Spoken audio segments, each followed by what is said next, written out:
I am Richard Gilbert, the attorney on the federal case for the delegates.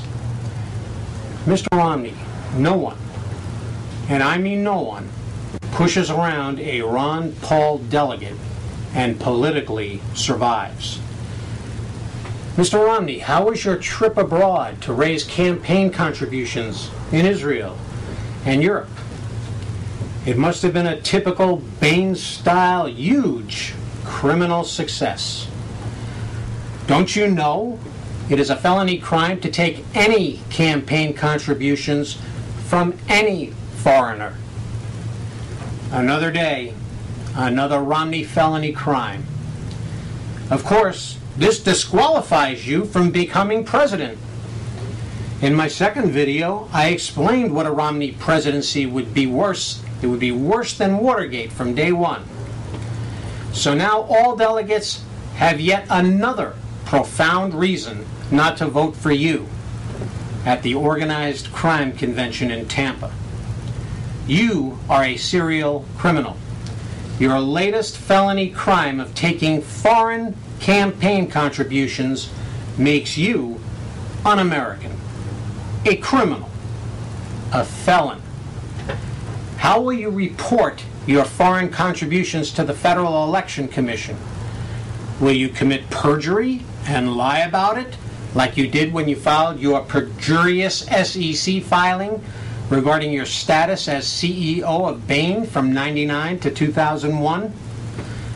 A felony crime investigation will start regarding your foreign campaign contributions, even in the course of the general election if necessary. You will be convicted of these crimes. Under federal guideline sentencing, you will be sentenced to years in federal prison. Of course, you will have fled to France by then to avoid extradition and prosecution for your felony crimes. All this, in addition to your support to put U.S. citizens in concentration camps on U.S. soil with no court charges and no legal counsel. No delegate with a conscience can vote for you. Your support for concentration camps to imprison U.S. citizens on U.S. soil with no rights to a court or legal counsel or criminal charges is repugnant. The law you support, Mr. Romney, includes the Patriot Act, which defines a terrorist as a person who commits a criminal act, including a misdemeanor. The Military Commissions Act gives the executive branch the authority to hold U.S. citizens indefinitely without a trial. Bill H.R. 1955 labels anyone that protests or resists any government decree as a terrorist. Anyone that protests or resists any government decree is a terrorist. These are your policies that you endorse. Concentration camp operations calls for a red list. What is a red list, Mr. Romney? The red list are people to be killed in the concentration camp. They include, and U.S. citizens and delegates, listen carefully to this. The red list includes outspoken ministers, leaders of patriot groups, like the Tea Party, outspoken talk show hosts, and community leaders, all to be killed. This is what you support, Mr. Romney. So delegates and all citizens now understand that these internment camps mean their loved ones, their friends, will be killed and or detained without trial indefinitely. When delegates understand this, no delegate with a conscience can vote for you. Here is the internment camp employment application procedure. Go to your military recruiter and ask for Form 31E, Internment Resettlement Specialist, Careers and Jobs. They're hiring now. Why are they hiring now? Because more than 800 internment camps are fully operational throughout the United States. You can get a job as a concentration camp guard. They're available now. You just have to be willing to support U.S. citizens. That's what you support, Mr. Romney. Mr. Romney, if you show up in Tampa, we may place you under arrest for a felony crime of taking foreign money as campaign contributions while you were on foreign soil. Here are your rights, Mr. Romney. You have the right to remain silent. Anything you say or do can and will be held against you in a court of law. You have the right to an attorney. If you cannot afford an attorney, one will be provided for you. Do you understand these constitutional rights I have just read to you, Mr. Romney? These are the constitutional rights that come from the Constitution. These are the rights you want to deny U.S. citizens, some who commit a misdemeanor, that you and your crime family decide to put in internment camps. You have taken the dark road of election fraud crimes in nearly every state. You have rigged voting machines to have votes for other candidates count for you. You have stolen ballot boxes and files. You have not counted votes so you can steal primaries you did not win. You broke people's bones, Mr. Romney, and you threatened people with violence. You scared single mothers with children in the nighttime that your criminals are on their way to their home. When your crimes did not work, you just threw duly elected delegates off their state delegations like a third world dictator. You will never be more than a fraudulent nominee of your organized crime convention, if you can steal the nomination. You lay one finger on anyone in Tampa, and you will regret it for the rest of your life. You will be held personally responsible, Mr. Romney, for what your criminal security does, and you will be held personally responsible for whatever any of your crime family does in Tampa, because you are nothing but a criminal. So, there will be no party unity, there will be no unanimous nomination, and no presidency. As good and decent Republicans, we have a special duty to make 100% certain that you never get the keys to the Oval Office. We will campaign against you in every battleground state, spreading the word like Paul Revere to the country folk to be up and to arm with the knowledge of your criminal acts.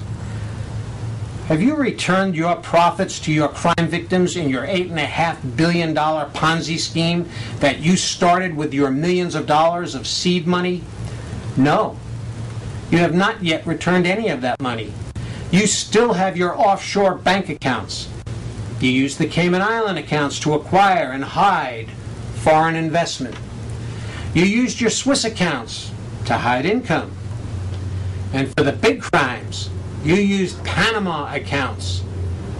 You didn't think we knew about the Panama accounts, did you? A Romney presidency would be worse than Watergate from day one. You are nothing but a criminal with a business partner named Alan Stanford, serving a 110-year sentence for your Ponzi scheme. Let's remember what your son said about Alan Stanford and your other $8.5 billion Ponzi scheme partners. Let's quote your son. Quote, "They are friends of ours. We own a piece of them. We helped them get started." Let's listen to it again. Quote, "They are friends of ours. We own a piece of them. We helped them get started." Unquote. That's a confession. Have you released your tax returns yet? You can't, because you were a criminal. You escaped your felony crime of election bribery in Wisconsin by telegraphing a message to the prosecutor that he will become a U.S. attorney. And who was with you when you committed your election bribery crime? Paul Ryan.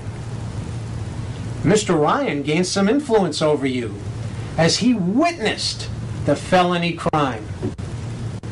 The Wisconsin DA told me personally he could not find any witnesses to the felony crime after a 6-week investigation.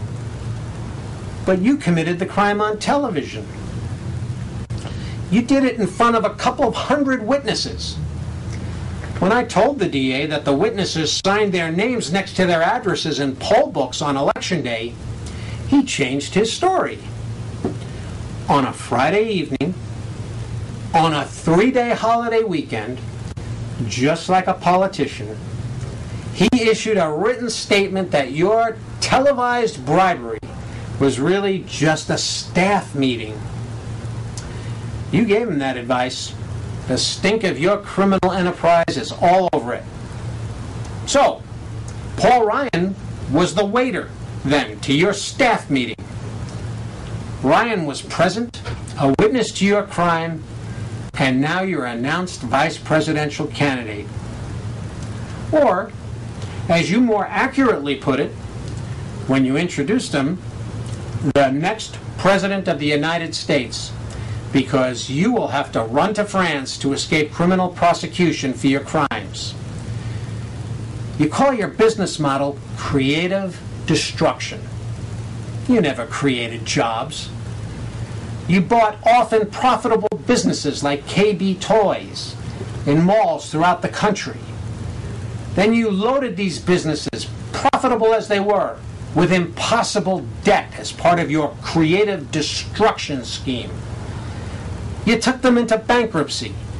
You fired their employees and destroyed their pensions. You call it creative destruction.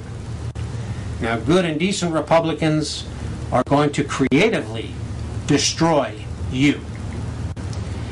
Here's the plan to defeat you at the Organized Crime Convention. First, a federal judge will write a historic decision ordering all delegates to vote their conscience. No person with a conscience can vote for you. New candidates will make it known to the delegates that they are available and interested. These new candidates will strip you of enough of your fraudulent delegates to drive you beneath 1,144 votes. Enter Dr. Paul, a good and decent human being, who said he would always vote what he had promised and always vote the Constitution. Dr. Paul kept that promise, and he will finish close to you on the first ballot. Mr. Romney, when you fail on the first ballot, your campaign will self-destruct. It will implode, and there will be mass exodus from you, notwithstanding your bribery of your fraudulently elected delegates who should not even be there. By the second or third ballot, Dr. Paul will have won the nomination. And if you're not in custody, you can run from Tampa with Priebus and Sununu. History will record that it was Republicans who stood up and saved the Constitution, liberty, and freedom when you wanted to put U.S. citizens in concentration camps on U.S. soil with no rights and hold them indefinitely for as long as you and your crime family wants. Mr. Romney, no one, and I mean no one, pushes around a Ron Paul delegate and politically survives. Thank you.